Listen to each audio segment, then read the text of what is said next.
আমাকে বাপ না, আজ থেকে আমাকে বন্ধু ভাব। তাহলে একটা বিড়ি দাও খাই।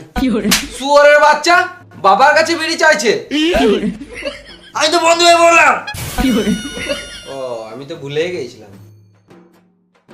এই বন্ধুকে যা বলবি সব মন খুলে বল। বাবা আমি বুঝতে পারছি ফিলিংস আসছে না। আজ বাপ বেটা একসাথে বসে মদ খাবো।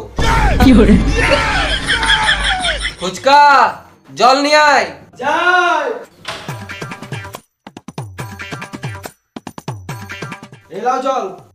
খেপা চুদায় গ্লাসে জল আনতে বলি নাই, বোতলওয়ালা সিল করা আর কুড়কুড়ে চিপস নিয়ে আয়। আনছি।